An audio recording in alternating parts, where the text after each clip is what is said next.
Starting now.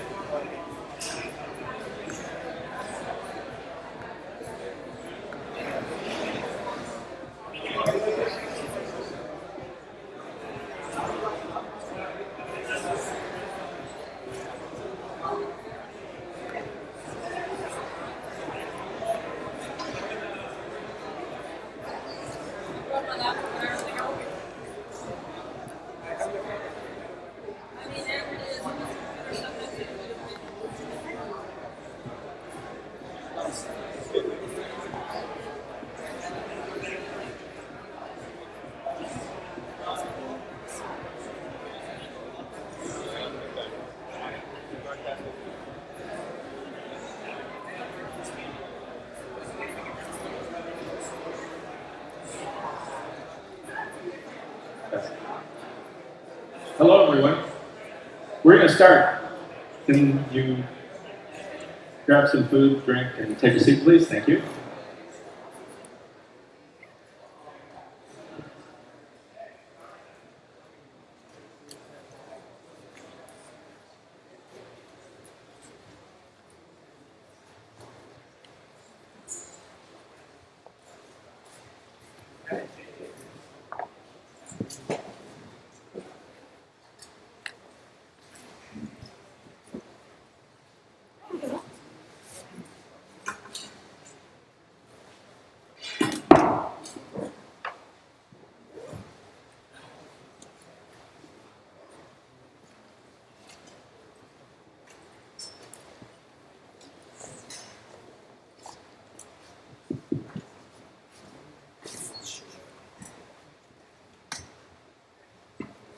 All right, let's get started. And thank you very much for coming out to the Spark meetup. This is my first time, too. So I'm the moderator for tonight, as requested by Subhash, our organizer. And my name is Daniel Gutierrez. I'm a practicing data scientist, and I also do a fair amount of tech journalism. I'm managing editor with InsideBigData.com, so I invite you all to check out that publication online. I just wanted to make one quick announcement, is that we're starting a new feature tomorrow. It's called Ask a Data Scientist, and it's going to run every week from this week until the end of the year. And it's going to be just user-contributed questions. I'm going to be answering it, and it's sponsored by Intel, so there'll be some Intel data scientists contributing to the Q&A as well, so please check that out.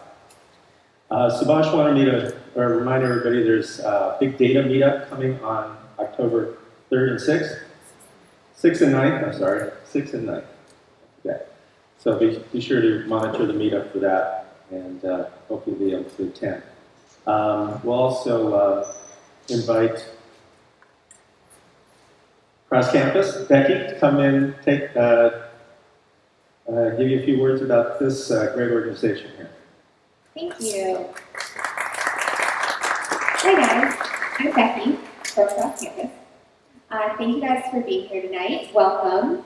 For those of you that haven't been here, Cross Campus is a co-working space for creators and innovators across all tech and entrepreneurial platforms.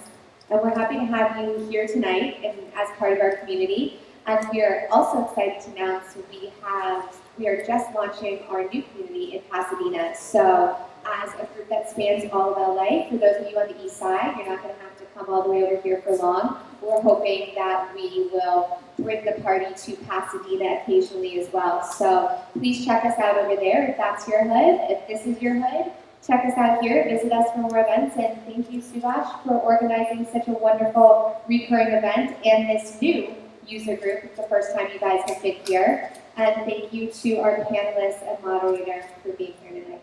Thanks. Thanks, Becky. Cross Campus is a great place. I always am energized when I hear that the meetups here. Love coming here. So next up, we'll have a couple of words from Cloudera. Welcome. Cloudera is one of the sponsors for tonight. Cool. Thank you, everyone. So I'm Ben from Cloudera. I'm local to the region down here in SoCal. I've customers in this area. So thank you all for coming tonight. I'll keep this really, really short. If you don't know, so Cloudera obviously makes a Hadoop distro called CDH. Since version 5, it includes Spark as a first-class citizen. So if you want to try out Spark, if you want to try HDFS, HBase, all that good stuff, go ahead to go to our website, download a virtual machine, download Cloudera Manager, get up and running very, very quickly with CDH, which includes all these cool pieces. So I'll cut it short right there, but thank you for coming very much. Thank you so much to the organisers for this great event. And yeah, any questions, come to me after the show. Thank you. Thank you. Thank you, Cloudera. Also, for a few words is MapR, which is also a sponsor for tonight.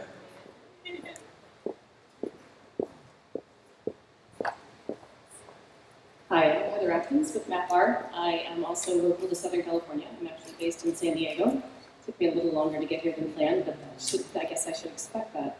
And we also have a complete distribution as well as Cloudera. We believe we have a very complete open source distribution with enterprise-grade features built in, such as NFS access and high availability.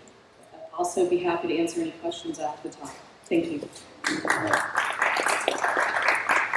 San Diego? Wow. Thank you. All right. Well, that's great. Well, then let's get started with the program for tonight is 75 minutes of Q&A.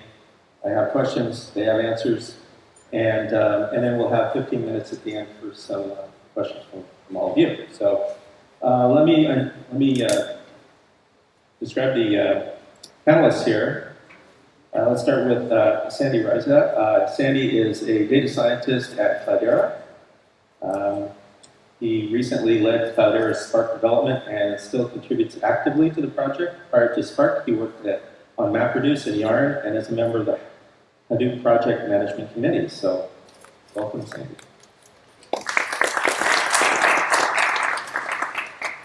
Okay, also we have Sungwook Yoon.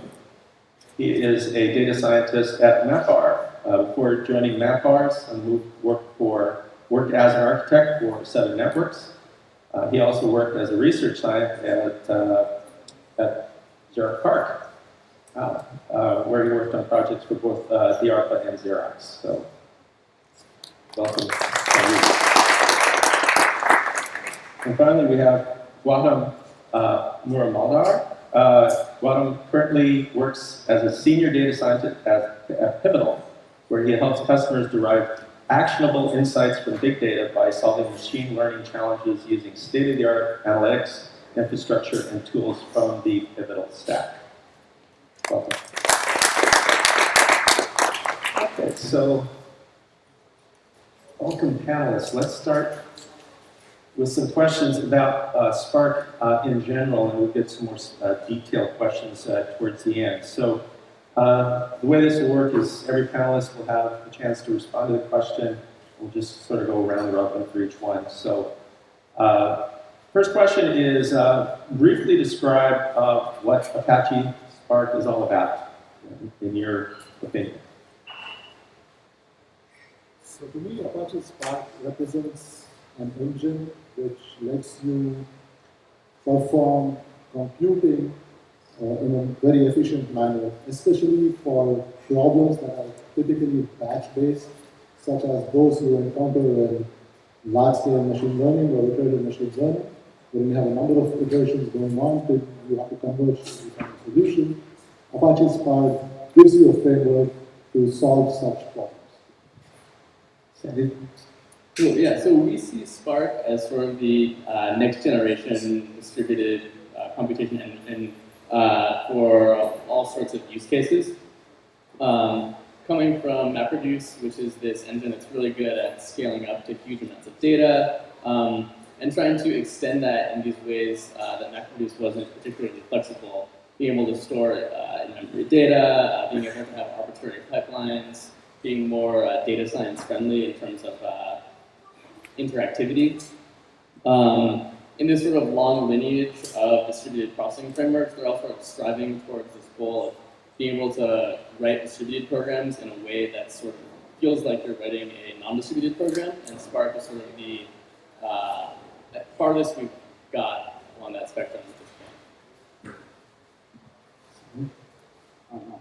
point.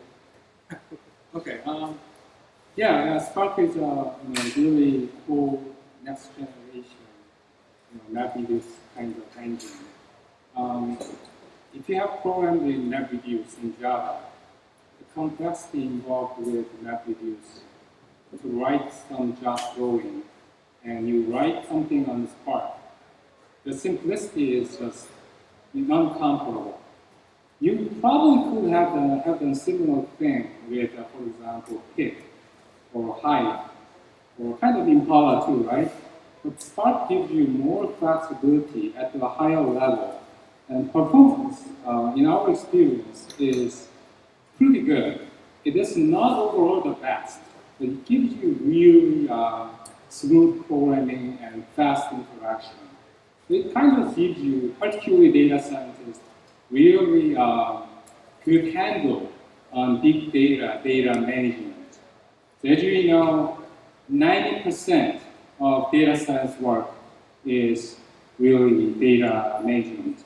You process the data, extract the data, filter the data, and then at the end, the last mile is machine learning, right?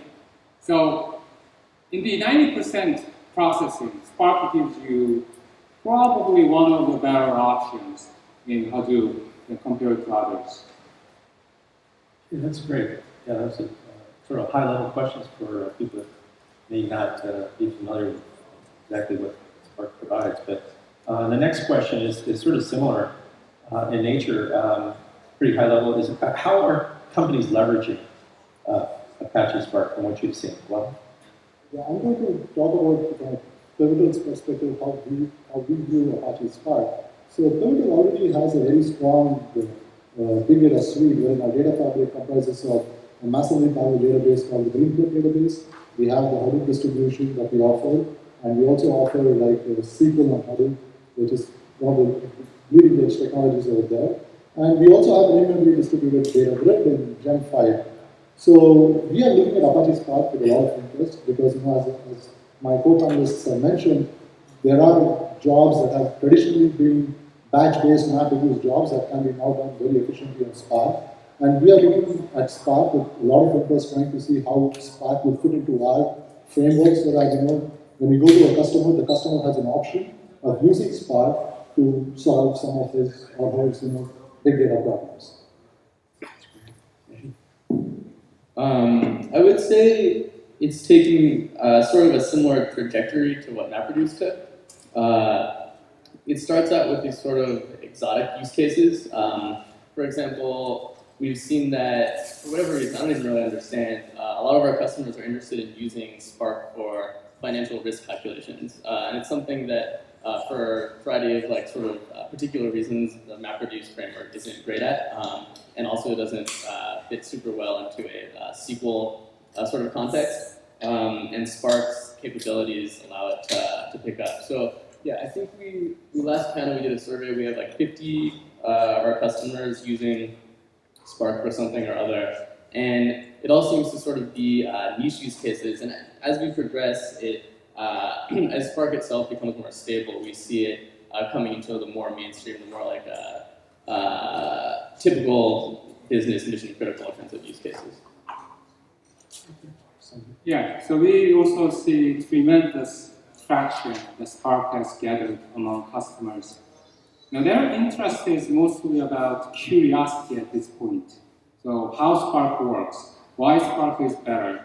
And sometimes if they face the problem, particularly a simple histogram, if the number of the groups can be huge, then sometimes they feel like Hive is too slow. They kind of seek the alternative solution from Spark. Sometimes it is successful, sometimes it is not. So it's kind of all over the place. Bottom line, most of the customers are very, very interested in using Spark. okay, great. That's a good overview. And let's talk about the flip side now. The next question is, what is the number one limitation to using Apache Spark today?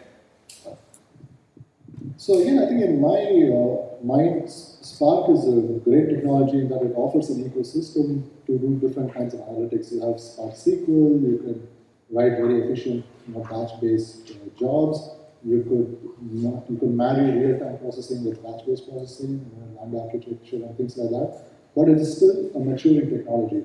Now, if you look at Hadoop and MapReduce, it has been around for a long time. It's a fairly robust piece of software now with a lot of maturity. And again, within Pivotal's own data fabric, we have components, which have been developed for a number of years and are very mature.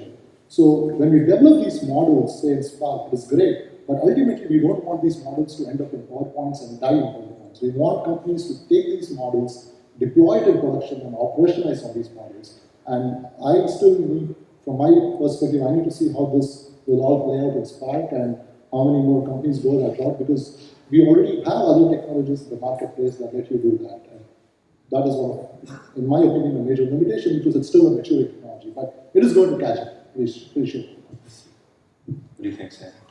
Yeah, and I would say pretty similar to what Gautam is saying. I wouldn't say there's any one particular limitation as much as a sort of confluence of just a bunch of little immaturities. Like at this point, MapReduce has become, and Impala to an extent as well, has become this sort of like armored warhorse. It can take anything that you throw at it. It's not going to add up memory.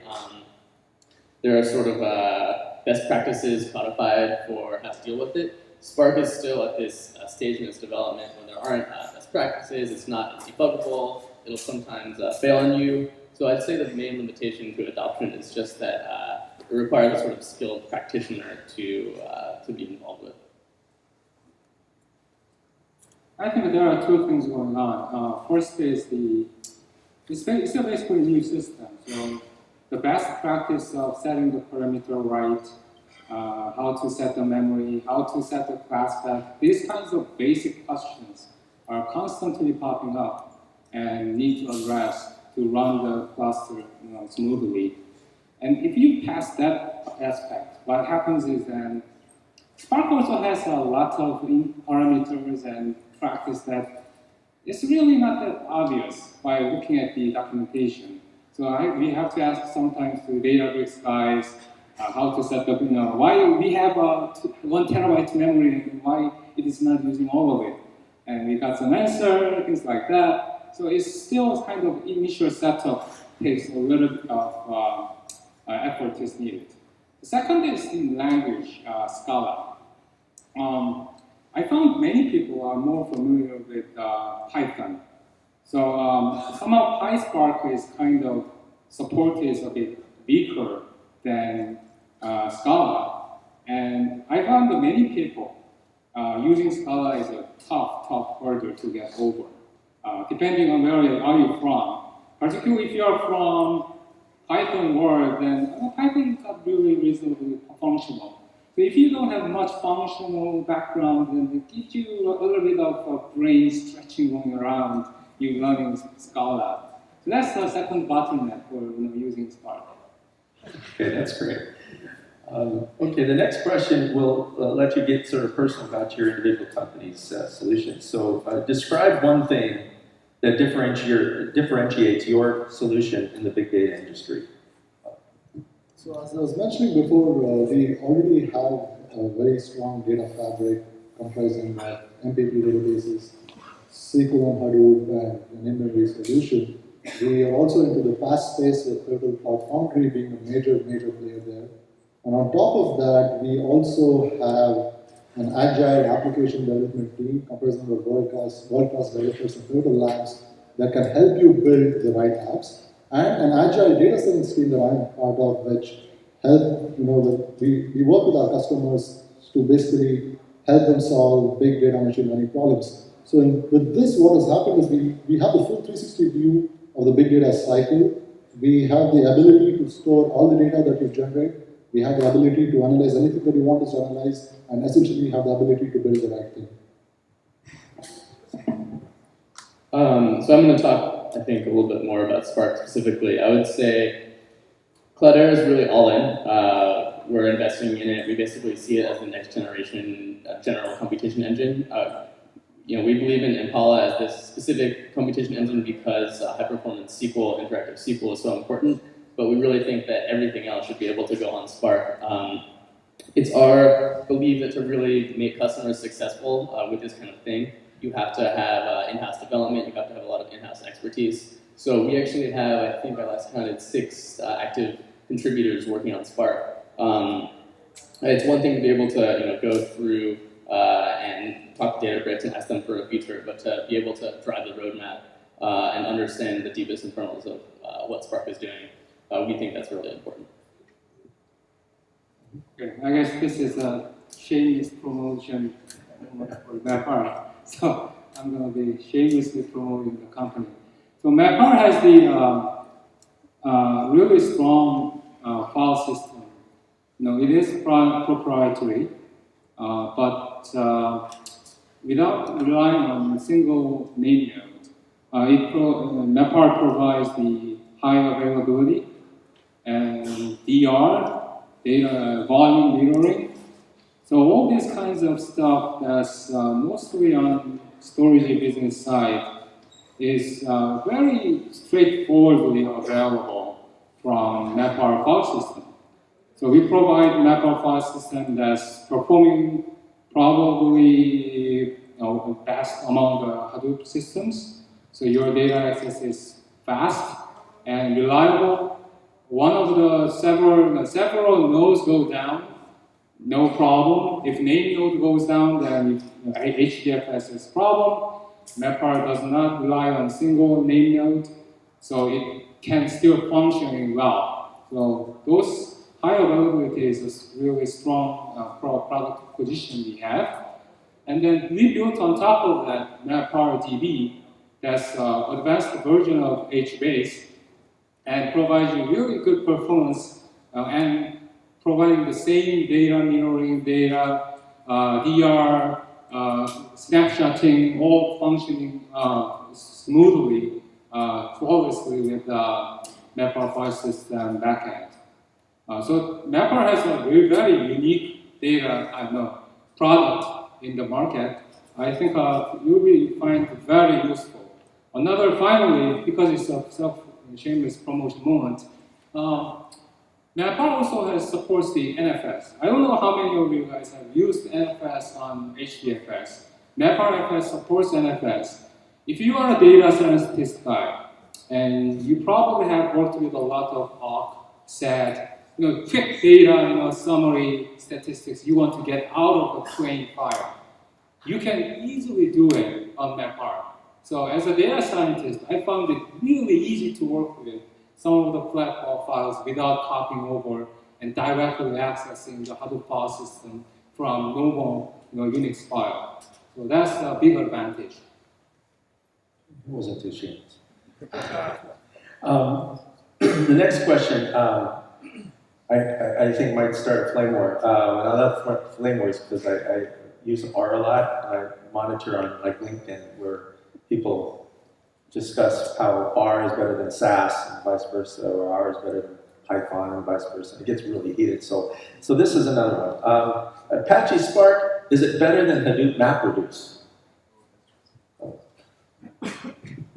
So again, the way I see it is, it is definitely an innovation over MapReduce in that if you want to build models that are learned on large data sets which are iterative in nature, or if you have big batch processing problems where you have to compute many things but you don't want to do disk reads and disk writes, then going the Apache Spark route and implementing MapReduce in Spark is definitely going to give you a lot of advantages.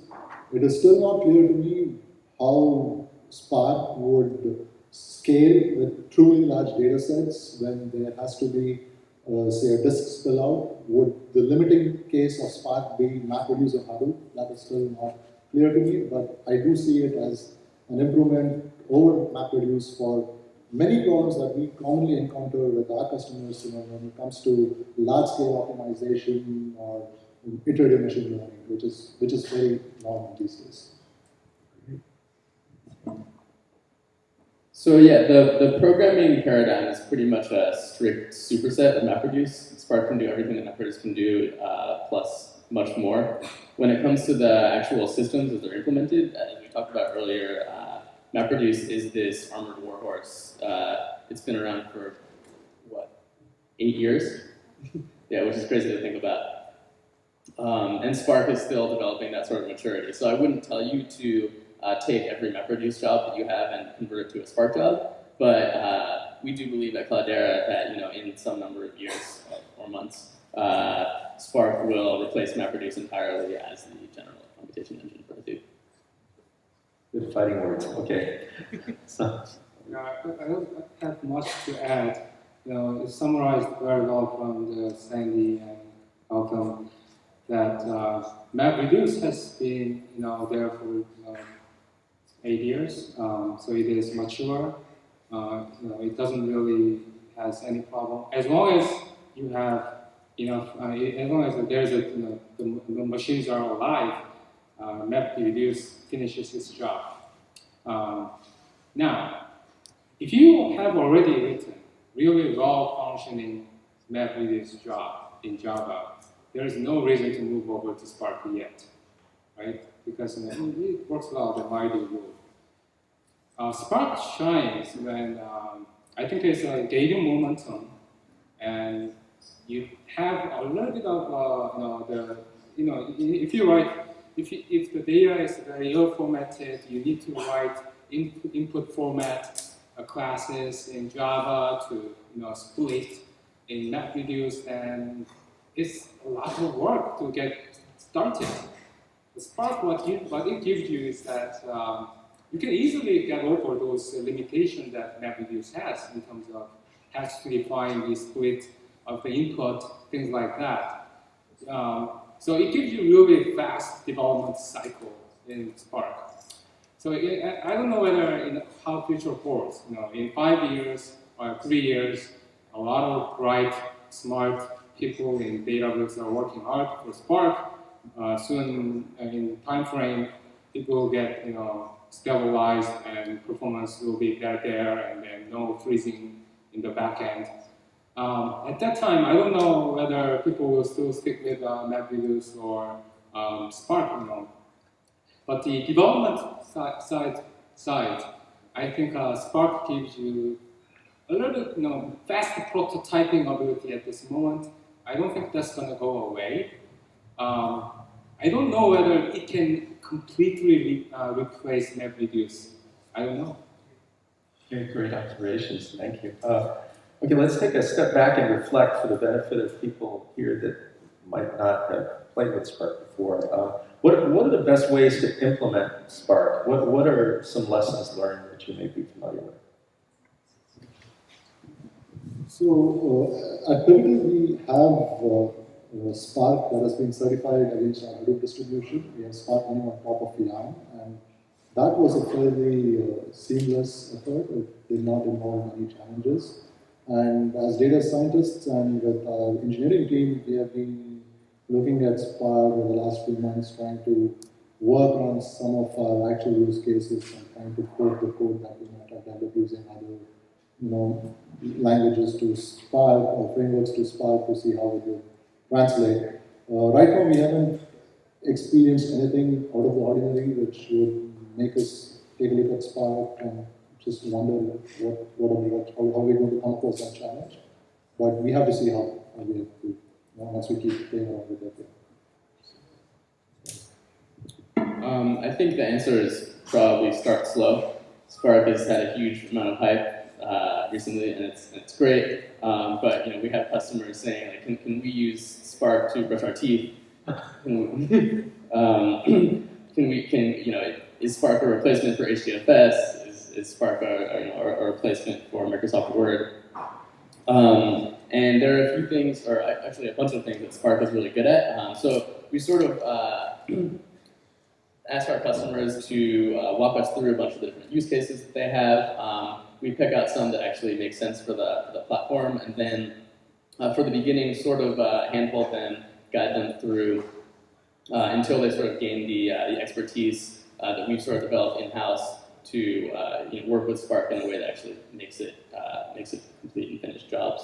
At this point, it's extremely easy to start up a Spark job on a CDH cluster. Anything that's running Yarn, you can just go on your cluster, type in Spark shell, and immediately start playing around with it.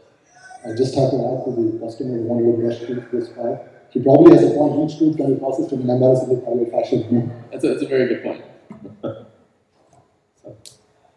So what's the best practice? I don't know. So starting with a standalone node, maybe just straightforward to use. You don't have to set many of the parameters. It has few parameters to set. It just goes and works. After that, the key thing I saw was we need to, it's a program, right? If you give the Spark really heavy loads that it cannot handle, then it cannot handle, right? So what happens is like in a group by key. I don't know whether group by key is still. If you group by key and then the number of keys is huge in your data, what do you expect? It's gonna fall, right? So you look at the data, right? You look at the data, and will it work? Usually, Spark is very memory-intensive job. RDD resides in memory, and also saving local data, hard drive, I guess. But in the end, if you want efficient data work, the data needs to be inside, fit into the memory. And Spark does a good job of lazy evaluation. It doesn't do as much. I don't know whether it does a query optimization level, but it does really good planning in terms of computation. But still, in the end, the result at the end, the product is too large to handle. Then you need to think hard about trim down your data and then make sure that your data is manageable from the Spark. So the successful use cases when they know exactly the data size that they're going to need and how much of them could be fit into memory, then usually you get really good performance and expectation level output from Spark. So, do you mind if I just add? I think we're all giving Spark a bad rap in sort of its stability, and that's maybe warranted to a certain extent. But just to add, there are several improvements that have come in recently that make Spark a lot more scalable. They're now fully able to scale to disk, and they recently replaced the shuffle implementation with this sort place shuffle that removes a lot of the performance problems that happen when you're shuffling around huge data sets. So don't expect these issues that all of us seem to be facing with our sort of early stage deployments with Spark to stick around for that much longer. Great. That's an important clarification. Thank you. Okay, so the next question, let's interject a little bit more controversy about competing technologies. Your opinions, Spark streaming versus Storm? So, well, I mean, the way I see it is, Storm has been around for a while. Spark streaming is still evolving, number one. Might catch it. Spark streaming is essentially, in my mind, I see Storm and even maybe Gemfire definitely Gemfire that we have in our big data suite as being ultra low latency because of the fact that these stream events can be as fine-grained as possible. But in Spark, you have the additional impact of the additional step of creating these micro batches, which might add to your latency. And with Spark streaming, with these micro batches, they do talk about fault tolerance. You gain with fault tolerance because of that. But I still need to see that as the technology evolves. I think this is a question that comes up over and over for us, and it's one of these things that nobody really has maybe nobody is a little bit strong, but very few people have a really strong picture of the full limitations and capabilities of both of the systems.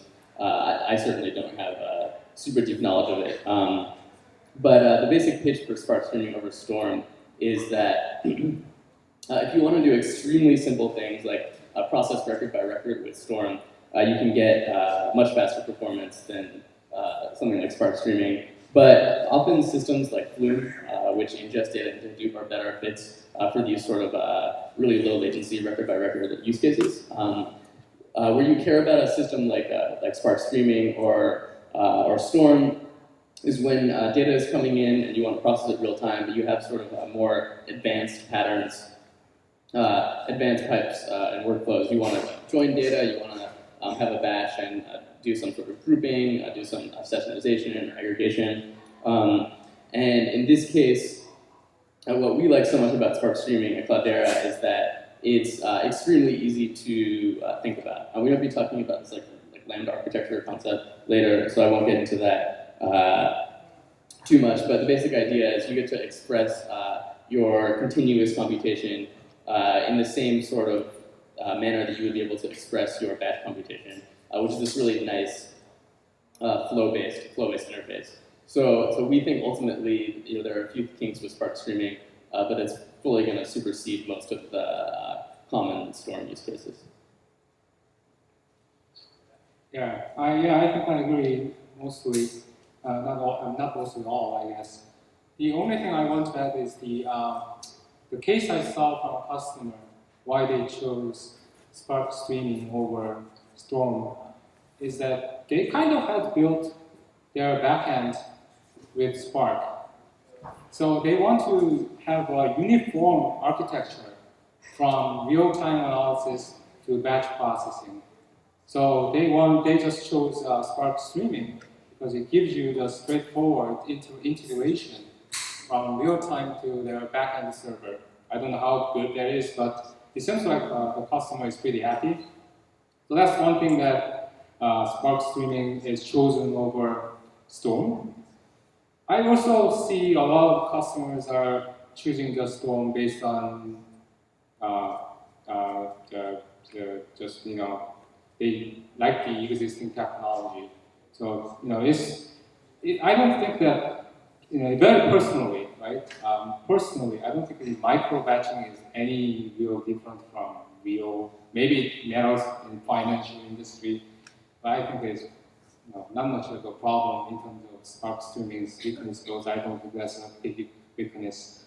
So if you want a uniform architecture when you build your backend, Spark Streaming gives you pretty good hand on unifying your backend structures. Okay, the next question sort of hits home for me because I just finished a technology guide for Insight Big Data on in-memory computing that was sponsored by GridGain. So I had the opportunity to learn a lot about in-memory computing. And so the question for the panel is Spark versus other in-memory solutions like GridGain. Yeah, I'm not familiar with GridGain, but I can talk about our own in-memory solution that we have at Pivotal. It's called GemFire, and there are variants of that, GemX2 and SQLFire. And the one thing that I would say is GemFire is designed to be an OLTP system for online transactional processing. It's ultra-low latency, while Spark is still, it's based on RDDs, which are immutable read-only objects. And GemFire has been around for a long time. It's been deployed in production. Recently, the Indian Railways ticketing system was deployed on top of GemFire. China Railways has it on top of GemFire. So it's a very mature technology. While Spark is still evolving, and I'm not so sure if an OLTP-based processing can be brought into play there. So that is something that might come a bit small. Sure. Yeah, I would say that my only actual experience with GridGain is in bake-offs that we've done against it, which we won in every case. So my understanding, though, is that systems like GridGain and GemFire are more focused on the OLTP kinds of ACID transactions, whereas with Spark, you're thinking more about analytics and complex analytic use cases and really optimizing for both that in performance sense and in a user experience sense. I don't have any GridGain experience, or I poked around a few folks around our people about GridGain, so I cannot really tell much about GridGain. I'll just tell about the in-memory processing aspect. Some of the customers are approaching to us about in-memory processing and ask us about Spark's in-memory processing ability. So that's one big, attraction of Spark, providing in-memory performance. Now, there are many in-memory processing is there. GridGain is one.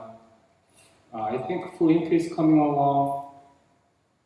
Impala is actually in-memory processing. It does a good job there. Among them, which is better? I think Spark is pretty useful.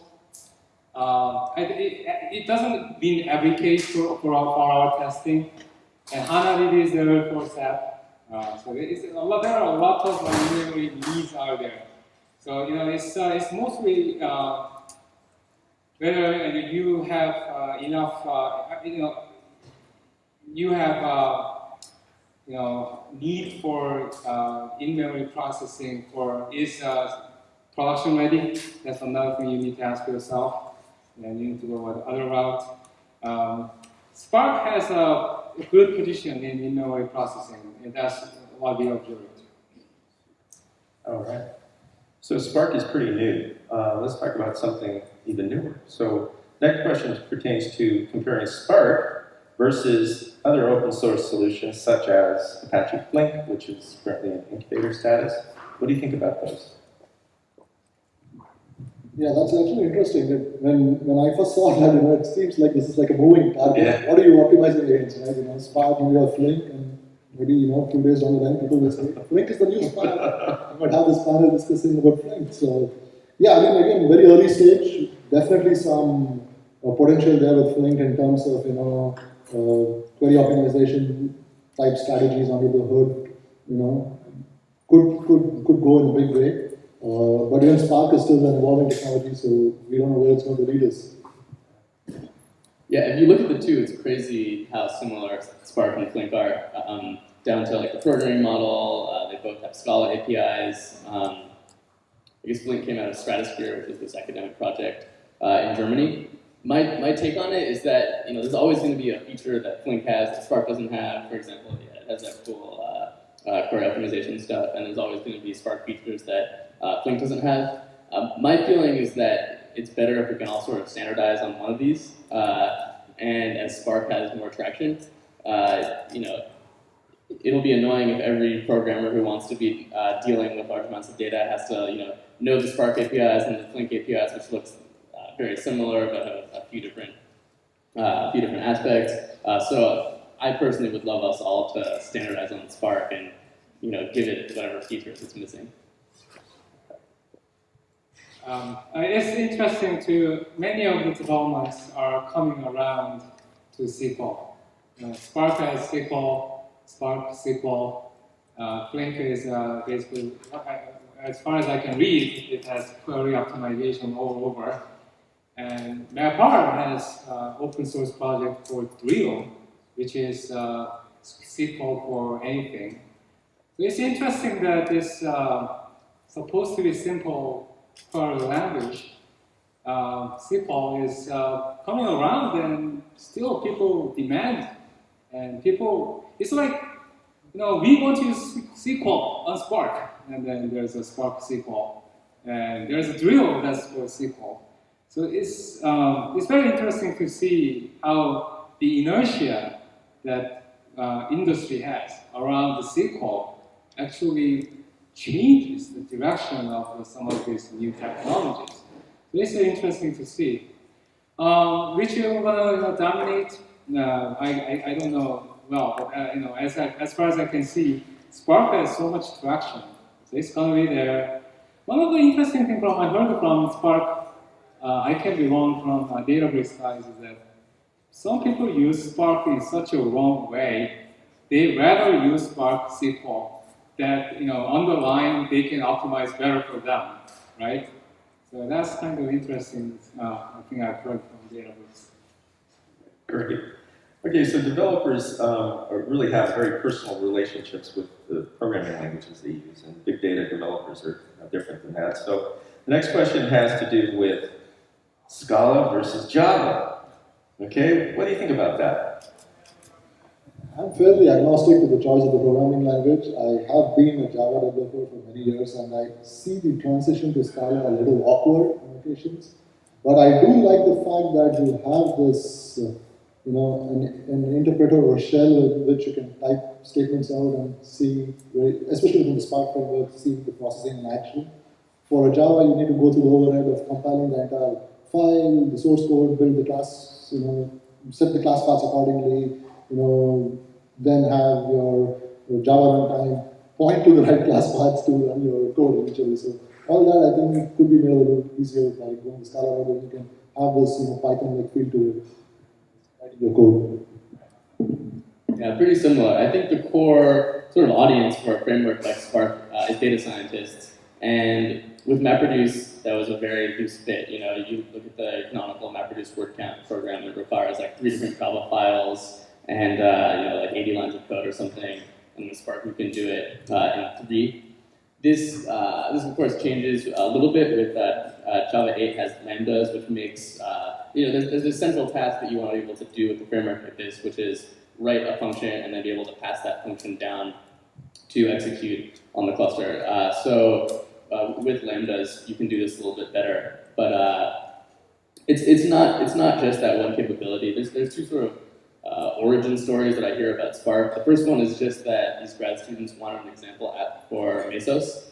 But the other one is that it was basically, could we take this Scala collections library, which is this very rich library of transformations that makes it very easy to deal with data, move it around and summarize it, and replicate that so it can work on collections that are distributed across tons of computers. So even as you add some of the language features to Java that Scala has had, this rich collections library is really what makes it a really great fit for a system like Spark. Okay, I agree with both of the panels in terms of I don't have any preference actually. Language is there for you to use, right? For me, I choose Scala on Spark because I need to write it on Spark, and Scala is the best choice. So for me, the choice of language is what libraries are there and what are already written. And learning new language these days, not going too deep, but it's very easy. You type in something in Google, Stack Overflow comes along, all the example codes out there. Manuals are fantastic. If you search, Scala list, then immediately the member functions are available. The same for Java. So as long as you have basically 3 languages straight. One is procedural, and the other is functional, and then object-oriented. If you kind of have experience across these boundaries, many languages are now becoming similar to each other. You can easily move around. One final comment I'd like to have is I don't know how many of you guys have used a Lisp or Scheme. I have never thought when I programmed in Lisp, it will come back. I thought it was dead. Dead and no more of this. And I battled with the code and it's unrecognizable and all the things, right? And I saw same thing in Scala. Why people do this again? So is there an abundance of parentheses like in Lisp? It looks like you're unpeeling an onion. Actually, that's rather easy to read. For me, it's very easy to read. If you are accustomed to Lisp or Scheme, parentheses is not a problem. The problem is when they start to use that macro, you don't know what this code is, and you don't know what this means. And similar thing happens in Ruby or Scala. And then I feel like, why they do it again? Well, history repeats itself. I think that programming is the same thing. Okay, it seems like all of you guys have very healthy relationships with your programming. Okay, let's move on. Lambda architecture is a generic, scalable, and fault-tolerant data processing architecture. What do you think about it? Yeah, I think definitely Lambda architecture is going to be the next generation architecture for real-time analytics, wherein your analytics has to rely on historical batch data as well. And definitely here, I think Spark has an advantage in that potentially the same code that you would use for processing real-time data could also be used. The same kind of computations can be done on batch data as well. There could be a high degree of code reusability there. But again, it is an evolving technology which I'm sure will get more mature as we have more people contributing to it. But at Pivotal, for example, we have products which serve the Lambda architecture very well. And our data lake that we talk about when people can store data in data warehouses, Hadoop, or in the in-memory solution, we can bring all these things together to serve the Lambda architecture.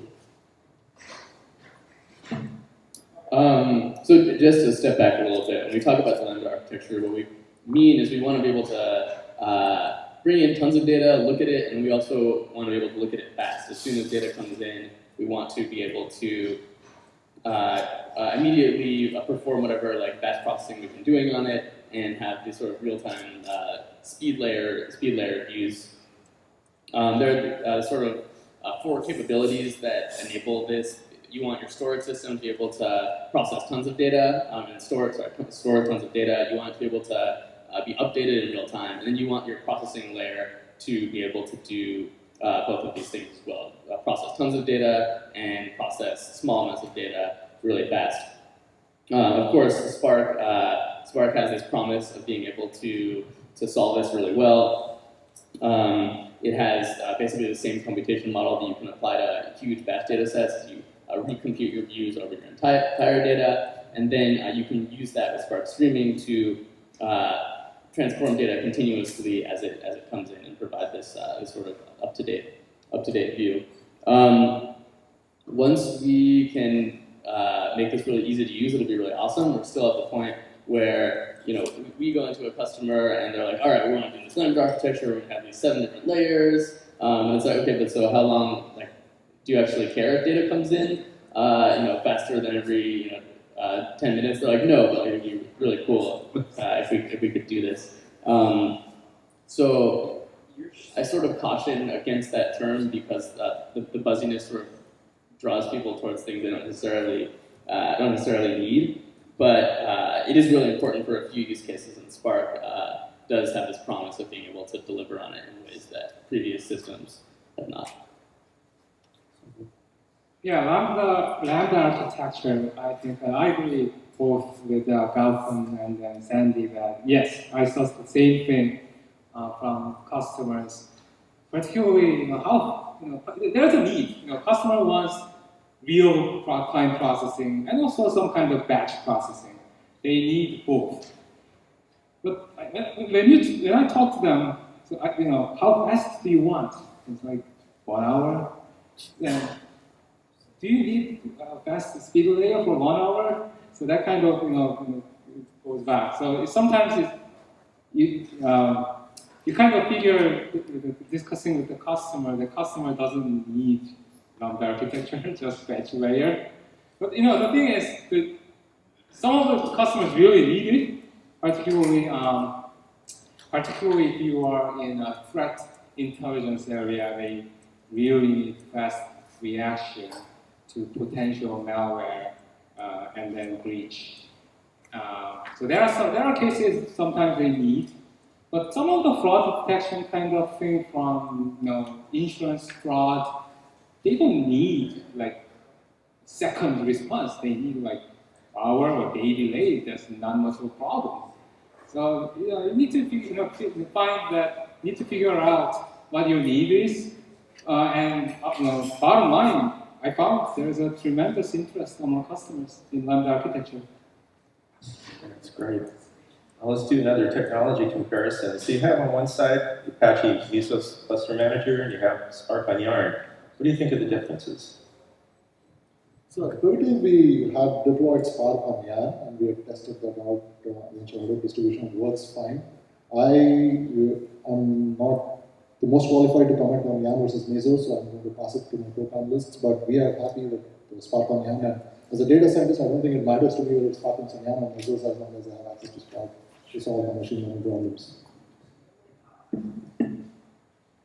I guess I see the Yarn versus Mesos debate sort of similar to the way I see the Spark versus Flink debate. There are these two systems that are solving similar problems in a pretty similar way.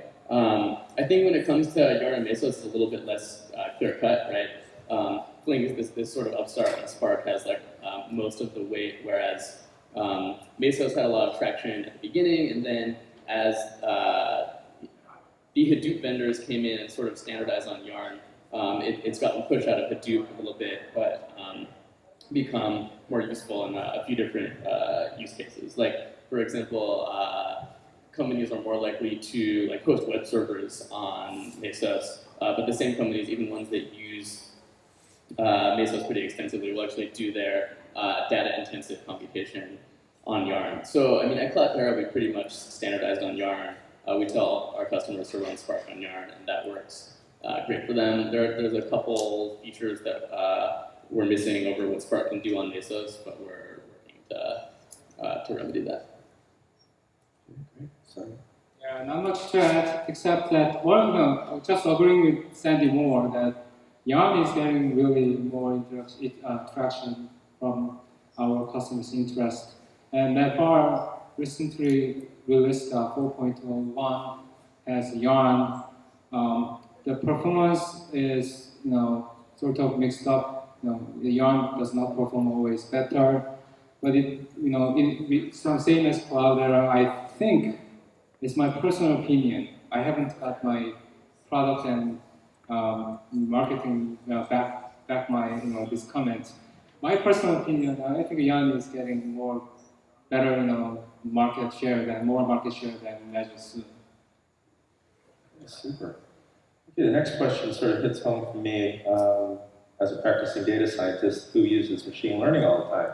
So, to the panel, what are your feelings about the reliability and robustness of the ML Live machine learning library? For me, more than the reliability and robustness, it's still the coverage of functionality that is available in ML. It is an evolving library and it is going to catch up, and I'm certain of that because there are many contributors and commit out there. What we typically do is we borrow the various tools that we have at our disposal and pivotal. So we have our own in-database machine learning library called MapR that we use extensively with Hawk, which is our SQL and Hadoop engine, or Rainplane database. We rely heavily on R, and one of the good things about Spark is it plays very nicely with Python, which also has a very strong machine learning support. So I'm sure ML is also going to grow, but right now I see that as being a little limiting in the kind of functionality available for both descriptive statistics as well as computational statistics or machine learning. I think MLlib is sort of built out of, this is a strong statement, so don't quote me on this, but I think MLlib is sort of built out of reaction to Mahout, which is this, for those who aren't familiar, it's this prior machine learning project that tried to implement a ton of machine learning algorithms on MapReduce. And it's super rich, it has a ton of stuff in there, but it's very incoherent in certain senses. Everyone complains that it requires a lot of duct tape. Researchers would come in, sort of drop an algorithm and then leave and support it and not support it. So with MLlib, there's sort of this focus on trying to create a really core, canonical set of algorithms, have really high quality implementations, and make sure that they can be maintained. The drawback of this is that it slows down the speed of development for this project. Like we're just now about to get random forests, which is pretty much the #1 algorithm that everyone uses for everything. But what it means is that as MLlib grows, it will be really sustainable and hopefully be able to stick around for a while. Yeah, the machine learning MLlib, the stability and robustness, not yet. I've used it, was not happy with it. I guess it is becoming better. Having said that, there's a competitor in terms of machine learning goes, in terms of Spark. There's a company called Skytree. It is closed source, but has supposedly shared memory, machine learning implemented. Hex data has really, I like the number I saw with H2O. It is, I can believe the numbers it gives me. So it's pretty good. In a good way. In a good way. Yeah, I like H2O in terms of using it. So it has competition now. MLlib has, I think the good development I saw was that some of the algorithms are heavily dependent on sparse metrics optimization kind of thing. suit sparse or something like that. If that's well implemented, it's highly usable and highly useful for some of the algorithms. I'll add one more thing. It's a little bit controversial, probably. But if you have already well processed, I said in the beginning, machine learning is like a last mile. The really big work is done to prepare the data, to feed that data into some algorithm. And if you are already ready to do that level, many people can cook up their algorithm without relying on packages. Particularly if you know inside out of the algorithms, you will feel like you can make it better. Because, for example, information based entropy based decision tree, the selections you don't like it, then information you don't like it, then you can change it, right? So the machine learning is kind of I heard that's interesting that Sandy said it's like a very random reaction or from the customer so it is not as much needed for some of the core data scientists. The need of ML is, I don't think it's that big. It has a lot of traction, but core machine learning people do not rely on it too much either. Okay, fascinating. Just to add to that, I just want to clarify that it is not that machine learning is not needed for data science. I think it is an essential or an integral component of data science. I have seen data scientists called janitors and rock stars in the same statement. So I think the janitor portion of it is got to do with the fact that you need to clean up your data, and the rock star portion of it is the fact that you have gained insights out of data. And insights just don't fall from data. You need to have predictive models that give you that insight. So ML is probably not there yet in terms of the functionality of the coverage. And as Sandy mentioned, there are good reasons to that. They are building up slowly and gradually, but I think machine learning still has a role to play. So. Just to be clear, we're janitors when we have to do data monkey, but when we're doing fancy machine learning, then we're boxers. I don't want my 2-year-old toddler to read that statement. When we're talking to girls at parties, then otherwise just There you go. Okay, we're doing really well in terms of time. We've only got 3 more questions. Looks like we're going to get through it, and we've got just under 15 minutes, so let's forge ahead. GraphX, Spark API for graphs and graph parallel computation. What do you think about it?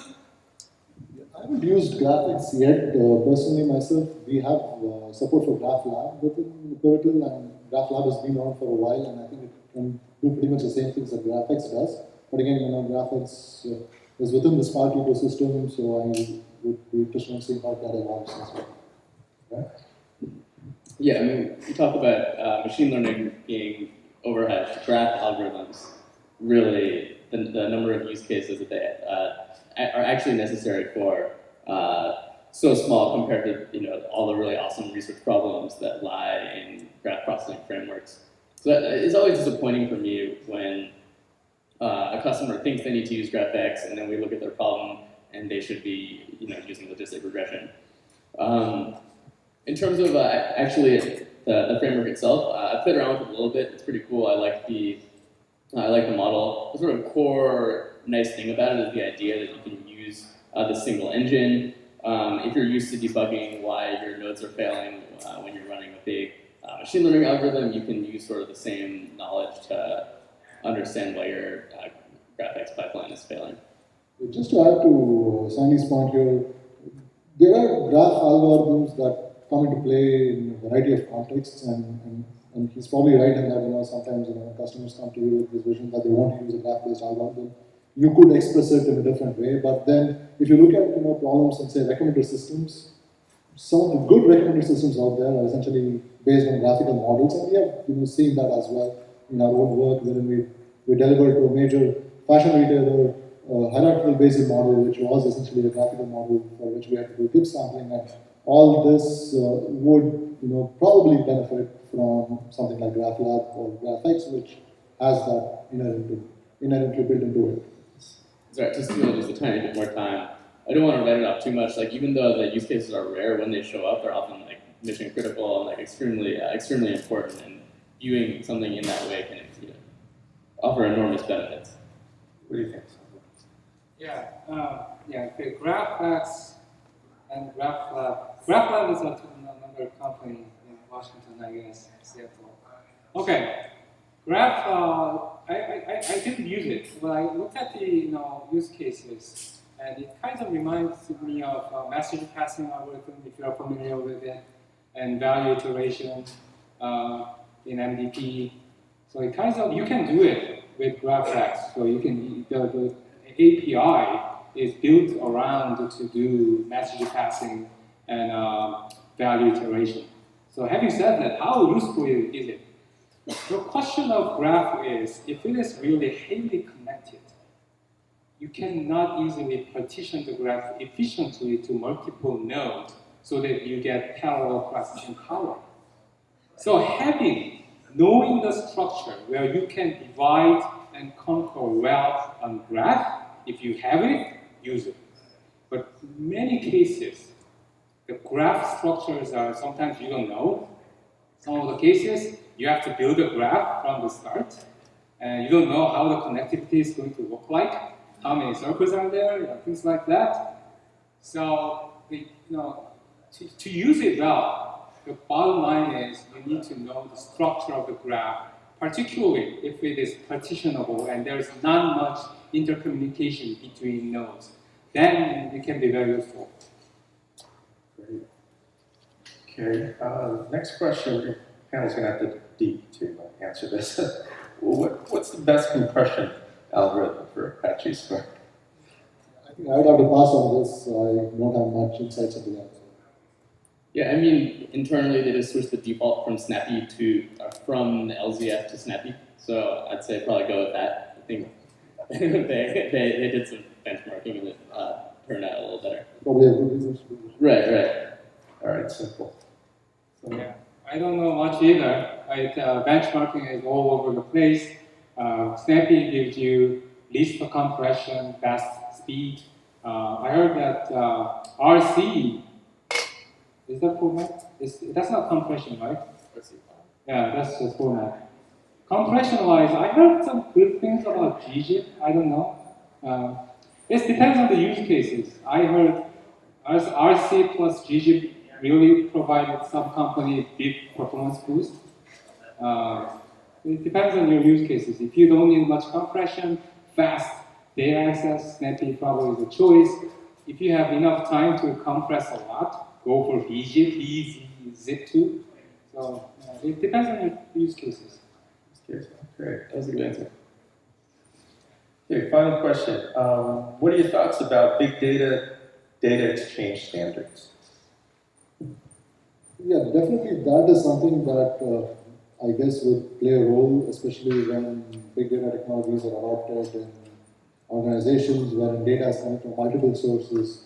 And how do you make sure that the exchange formats are all the same? So the question is whether do we need to have Spark or any ecosystem or computing framework like Spark deal with it, or do we lift it at a layer above, say maybe at the ETL, and have it handled there? So that is something that might come into play as we start using these technologies more. I don't really know much about it at all. All right. Me neither. Okay, well, I guess it was an easy one. All right, let's give a hand to these guys. This is amazing. Okay, let's do a Q&A. Do we have a mic? Yeah, before we start off the questions, we are raffling off some books. I don't know if you have any raffle tickets. If not, just raise your hands. We'll be handing them out.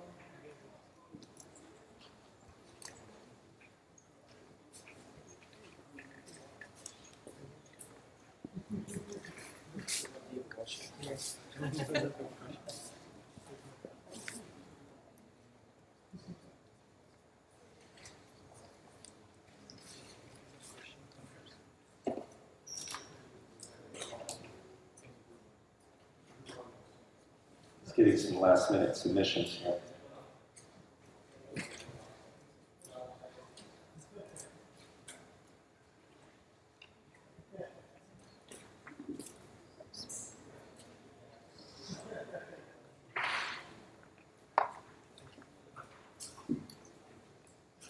Can we ask questions while they're in the What do you think, Subhash? Yes, go ahead. Okay. Let them We have ask a questions. mic to this gentleman. All right, so I kind of have a question about like next steps as I'm like getting into Spark. I've installed it in standalone, and then I've used the Python script like the EC2 Pi that comes with the Spark distribution to throw it up on EC2 servers on just a couple nodes.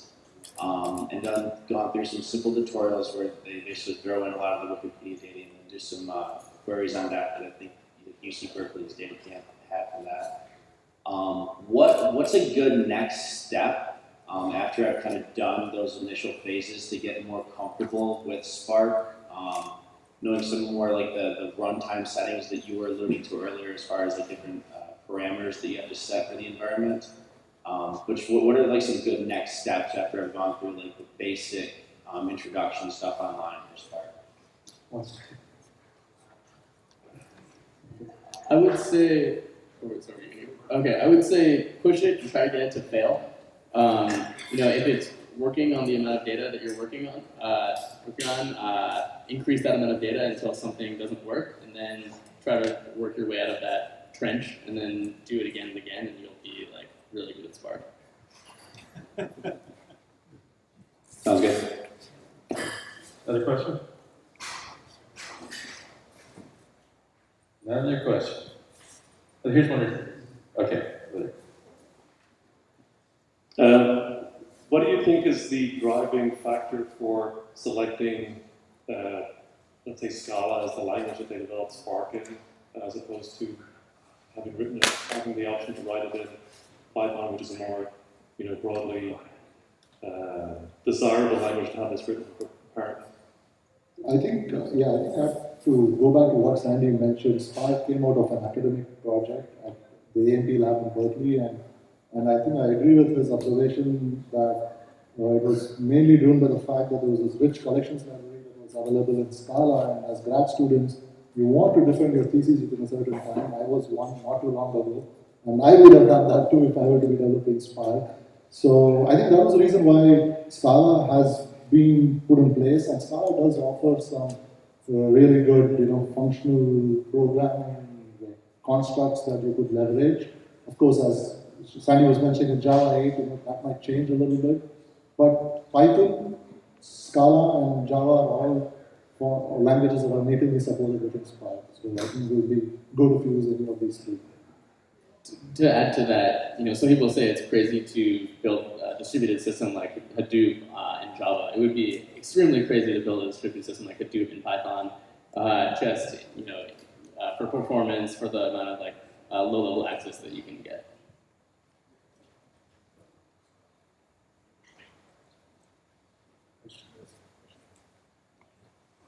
Do you see a lot of big performance gains when you run Spark on dedicated hardware or bare metal, or is it supposed to work really well on commodity hardware?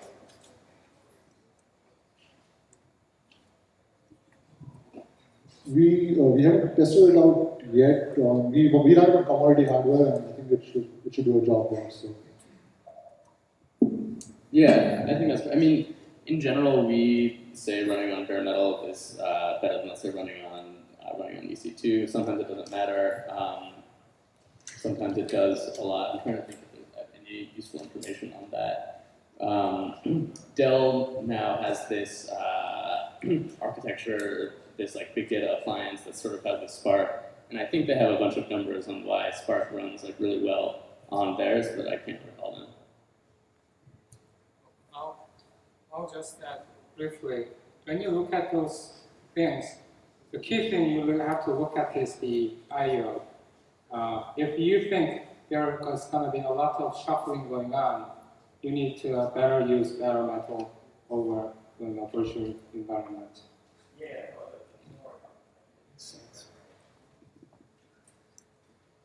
Yeah, thank you guys. I've learned a lot about Spark this evening. One of the things I learned is about the in-memory computation that it does, and that if you run out of memory, that can cause problems. You guys mentioned that it had recently introduced was a still to disk feature. One of the things that I've done in the past to be able to get more memory in a system is to use swap files. And a lot of advice has been given, don't use swap files and stuff. But recently, with the introduction of SSDs, I found, because of their random performance and stuff, they're pretty effective at being able to, add a multiple memory and stuff like that, especially because I can use multiple swap files. Could you guys compare and contrast? What would be the best approach? Should I add swap files, or should I use this spill to disk feature to, prevent running out of memory if I have really large queries that I'm processing? So yeah, I'm actually not super familiar with swap files. Do you mind explaining that briefly? Virtual memory. You set up a file and then you're able to swap out pages Okay, of memory to a disk. But SSDs, because of their random performance, it's getting a little bit better than the traditional where you wrote to a spinning hard drive. Right. In general, so we recommend you never want to let your system swap. You really want Spark to be able to manage what it's doing. It knows much better what memory it's about to access than what your OS is able to know. I mean, so there is going to be a feature in Spark that allows you to cache data on SSDs. We talk about Spark's in-memory capabilities, but it can also cache data, intermediate data on disk. So there will be ways to take advantage of SSDs. You will be able to basically set up the directory that Spark spills to on an SSD, and that requires little actual changes within Spark. But yeah, in general, with these systems like Spark and MapReduce, you never want to be swapping in virtual memory. Yeah, I agree with Sandy, but I just have a question for you. Did you use Spark in standalone or Spark on top of YARN or Mesos, which should... Actually, I haven't used Spark yet, but I did use this technique the other day when I had a very large memory set. I couldn't fit it into a couple hundred gigabytes worth of RAM memory, and so I was actually able to take several SSDs with very large amounts and set up some swap files and do that. Other question?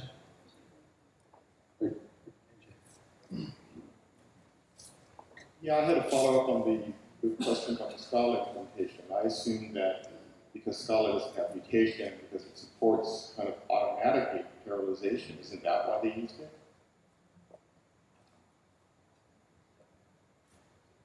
So Scala supports automatic parallelization when we talk about local collections, but you still want to be able to extend that to distributed collections.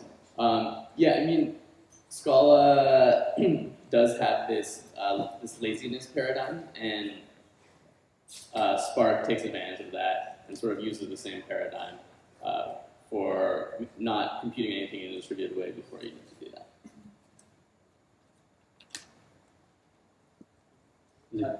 Yeah, I was just wondering, is there a reason why Spark Shell doesn't support more complex streaming like Flume and Kafka and such? It seems to only support like the basic streaming. And as an add-on, what would be the best way to go about debugging a Spark streaming program?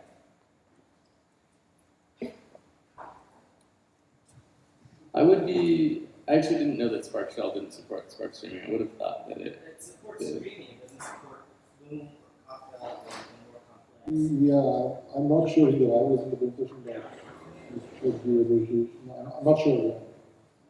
So maybe there's a deeper issue, but it could be just an issue of specifying there's this --jars argument that allows you to include external jars on the Spark Shell class path. You might need to include some extra jars there for Flume and Kafka.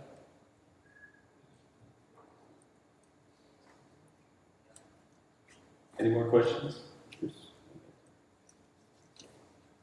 Have you had the experience of using Spark to substitute ETL jobs? Just curious. Any of your clients have done that? Spark plus Scala seems to be an interesting solution for ETL, not just for the data, but generally. I don't think I got the question. Spark plus Scala. could be an interesting solution for NATL jobs, right? We have a significant amount of ETL jobs from external systems, and we're playing around with Spark, Scala, and it seems to be an interesting fit for ETL. For example, we currently have talent, right? ETL for ingesting data, you mean? Right, ingesting data. Yeah, so we are in total in the process of evaluating Spark for all these kinds of things, but we have used other open source projects like Spring, XD, and RabbitMQ to ingest data onto HDFS and do analytics based out of that. So this is something that we have on our tool list to look at as well going forward. Okay, let's do one more question. Is there one more question? I think we've. Okay, there's one. This will be the last one, way back there.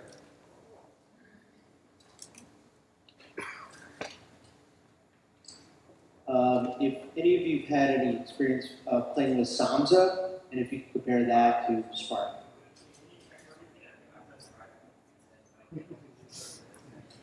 That's not. Evan, they both went on yarn. I was about to say that. Sorry. Okay, I guess that's it. So let's give another hand to the panel. Great job. Let's turn it over to the raffle. So we're going to be raffling off some books and some t-shirt, and then we're going to ask our panelists to pick some of the lucky winners for tonight. So we'll start with Gautam, and I think one second. I think the first thing we're going to raffle is the O'Reilly book, Group Operations by Eric Sam. Yeah, just right. So we have 714499.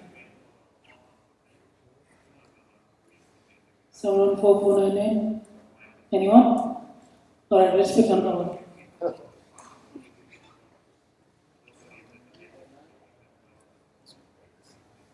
Seven one four four eight five.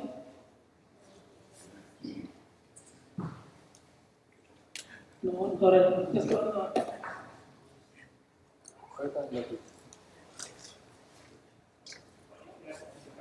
714497. I call it. No one.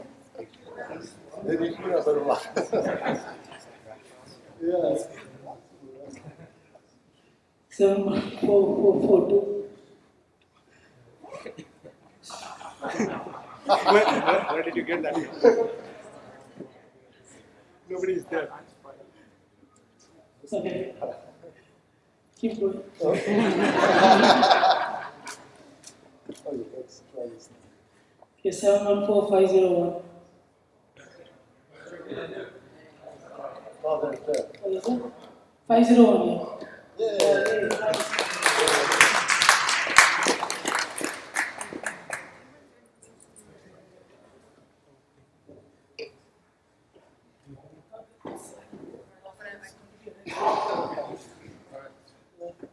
Okay, so let's invite Sandy to come into the next raffle. So we're going to do programming hive, again, O'Reilly book.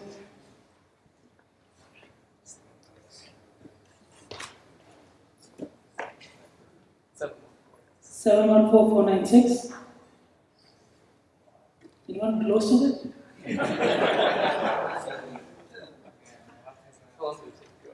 Fourth one. 714506.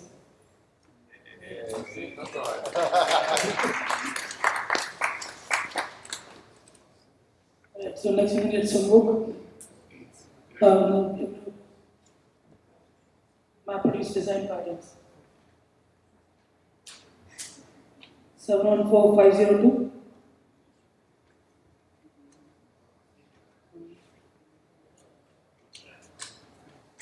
Seven one four four four four.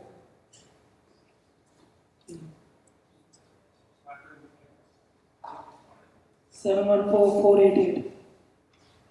I need one more number. Not 714466. Oh, Seven one yeah. four.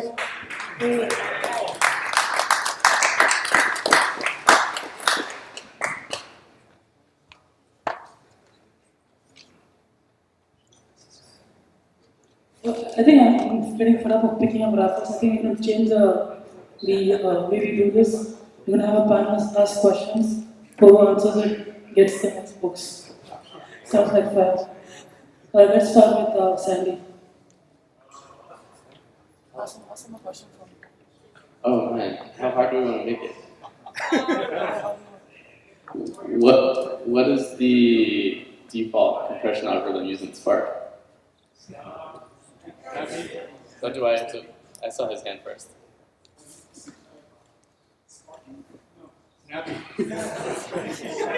Snappy. Did you already get a book? All right. Who else?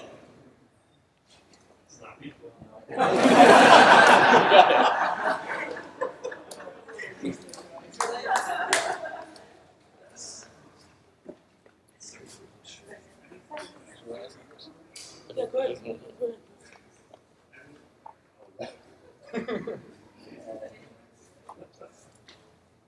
What does yarn stand for? And don't tell me it's out of syllabus. Another resource negotiator. He gets it. He's a well-prepared student. Actually, I have this book. Can I have the book?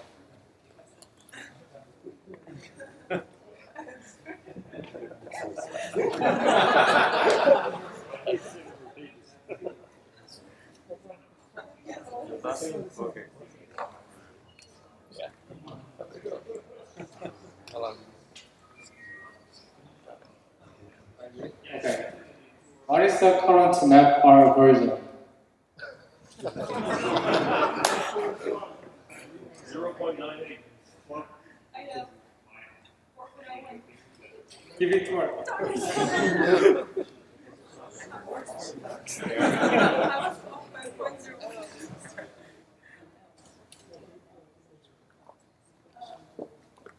It was 401, just to remind you.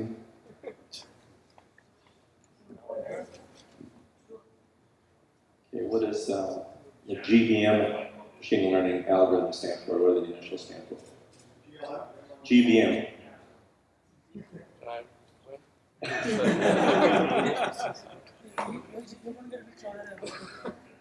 Okay, how about GLM? Okay, you got it.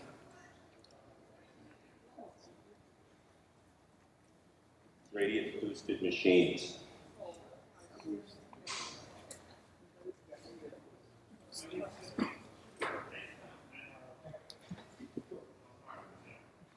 What is the best big data platform? Good job.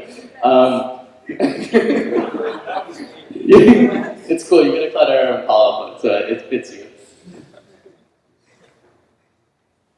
Los Angeles or San Francisco? LA. San Diego. LA. Okay, let's get serious. Name any one machine learning function that was discussed today in the panel. He gets it. Random forest. Only 2 books on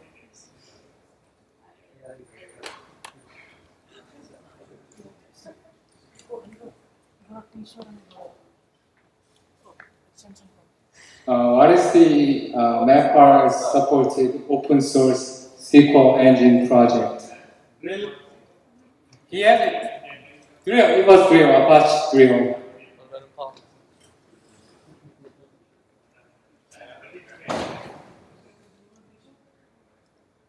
So what's the best big data news website out there? Google.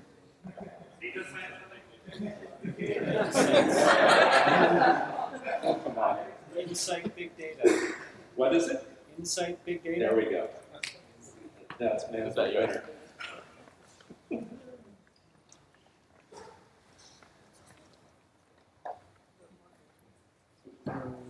What was the Apache Flink's name before it became an Apache project?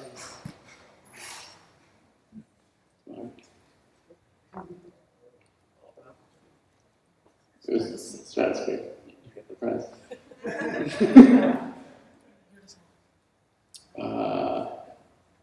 What are the 3 languages, the 3 primary languages that Spark supports? Python, Java, Scala. Too easy.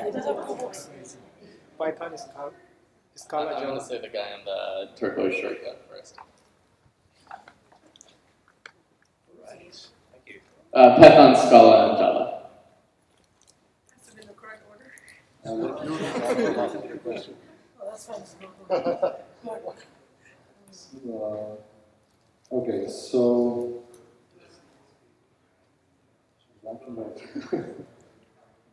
so what is the open source project trying to integrate R with Spark called?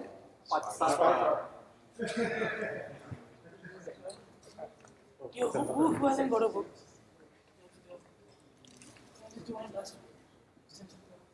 Okay, I won't be too promoting the company at this.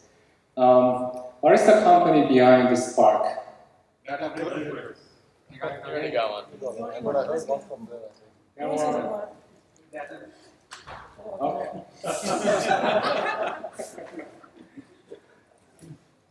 Okay, thanks guys. We have some free books if you want to go and pick it up. So 2013 Data Science Salary Survey. If you guys want to go and pick it up. The other thing is also, Orion is doing a free startup pass for New York City for Hadoop World in 2 weeks. So if you want to be part of that, you can come and give me your business cards, and one of you will be picked to go to New York City. Of course, it's just the ticket, and you still have to buy your plane ticket and hotel, but it's $800 free. So that's good, 2-day pass to start out of world. So other than that, I want to thank the panelists and thank the moderator for today, and thank Past Campus for hosting us. Thank you. Yeah, thank you.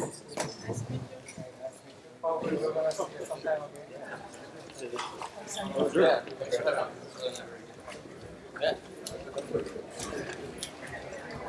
Hi. Barely made it. Yes, thanks for coming.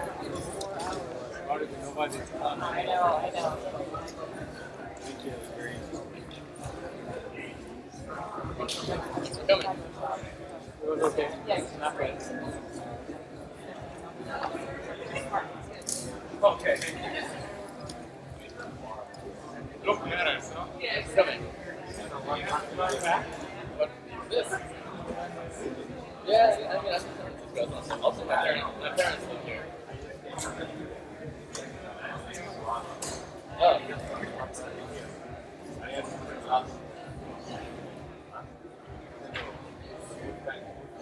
Okay.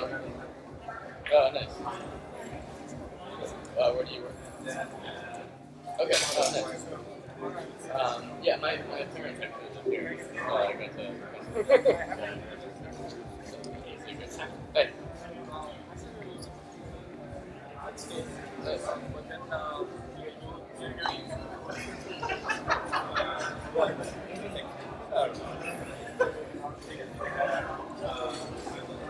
Right. Oh,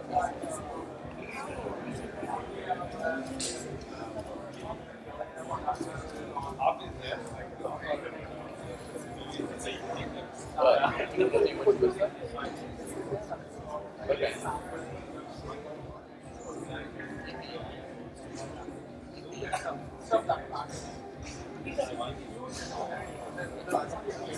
Right. He was also on the fifth name.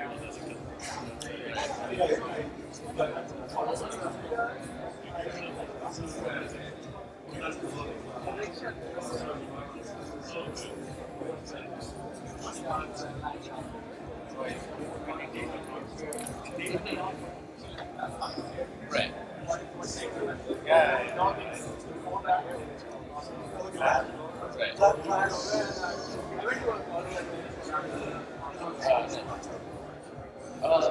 Yeah. Right, but, what's it down here? Yeah, I would say, I wouldn't say there's any, the effort right now is sort of to make the sort of ML process, they want to add sort of more general stuff like to do basic feature transformation. But I mean, so much of feature engineering comes down to domain specific stuff, so it's not planned in Spark to have like an image processing library and stuff like that. We'd love that to exist, but it wouldn't be in Spark. Give me a voice. Yeah. All right. See you. I was going to ask you, how long have you working with Cloudera? I've worked there for 2 years. They're, as far as I understand, they're hiring. Yeah, actually. What do you do?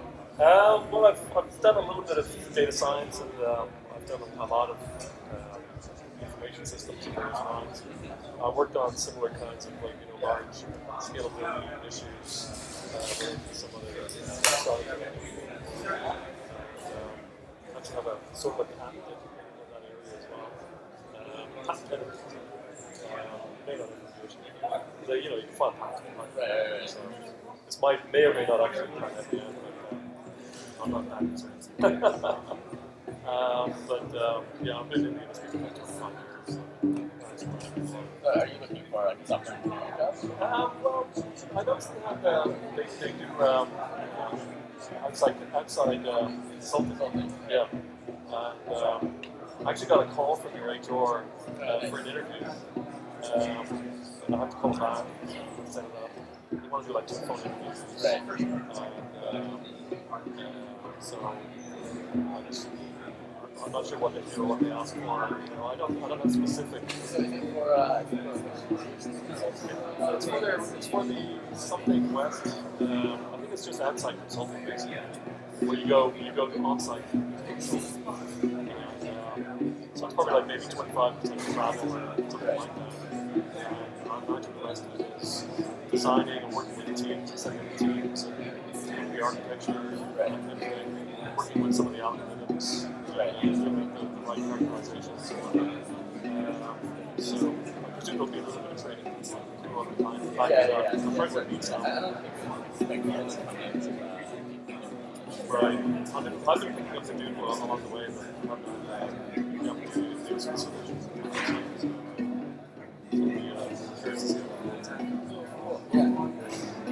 Yeah, awesome. All right, well, thanks for coming down. You did fly down, or what? I did fly down. My parents actually live here. Oh, so right. Did you live here, or did you go here? I grew up, in Santa Monica. Oh, wow, okay. So they do. How long have you been up in Silicon Valley for? I've been there for 2 years. Oh, wow, okay. Yeah, I went to school on the East Coast, but I was, my first California experience was on Santa Monica. So is this straight out of college? Or? Straight out of college. Oh, wow. All right. Sorry, thank you. You don't want me to get a job. Okay.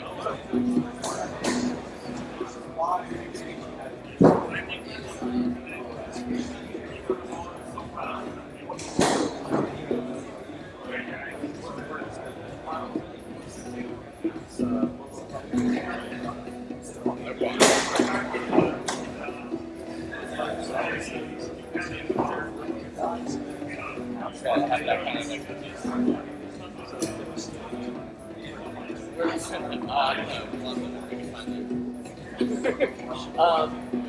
So I don't have any specific places. There's a ton of tech companies that are playing around with Spark. A lot of people, you can get people, and then like Cloudera offers a course in Spark, so you can find people and force them to learn. But I don't know any great reservoir of Spark engineers.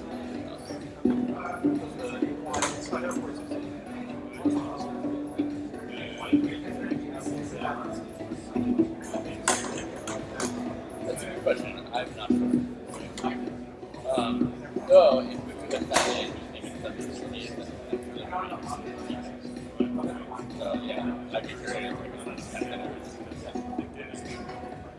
Where you still live? So we can see. How to train Spark. So documentation is actually pretty decent. If you want to do Spark documentation.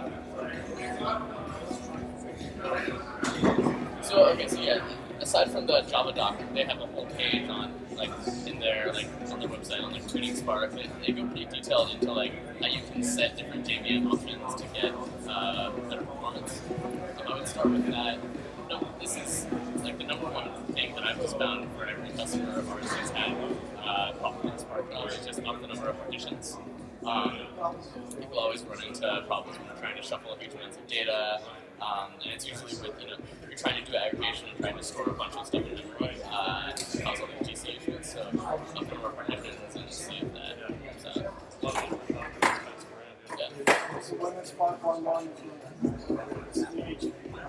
Very soon. Very soon. Yeah, I mean, we already rebased our 5.2 on it. It's going to be released. But yeah, 5.2 will come out shortly, sometime in October. I don't know the release date, but if I did and I told you, I'm sure someone would shoot me.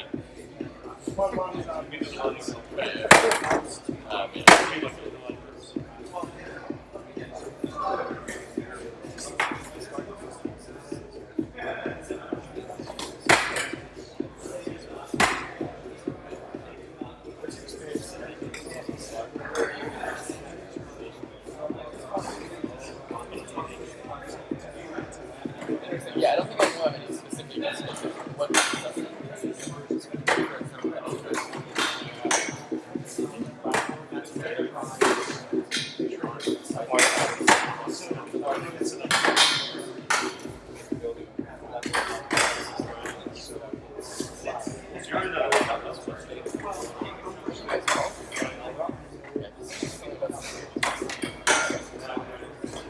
So it's like that. Right. Yeah.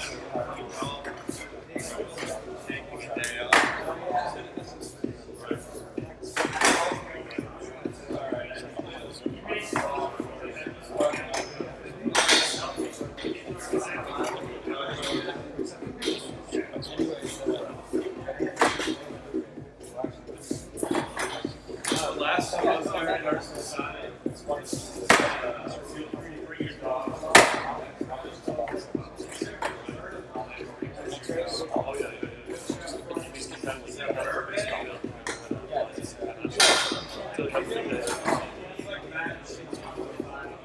Market talking.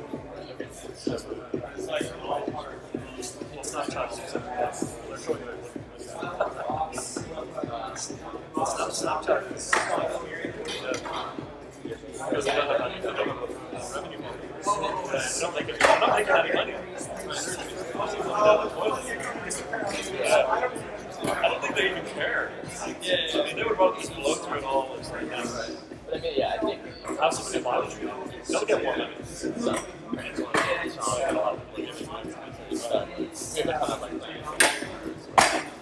Yeah, stop some advertising. Yeah. They're probably doing it right. Still, just go there. Right. The other option they'll have to is get right down here in Venice.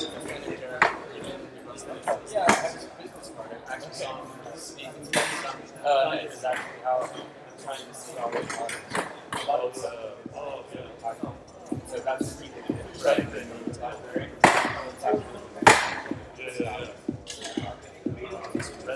Right. We were Apache Spark a little bit. We just had one of our biggest customers come up to us and that one whole Spark thing. Like, Apache Spark. It's just unique. So basically, if Facebook Hey, just give me 1 second. Times have to figure out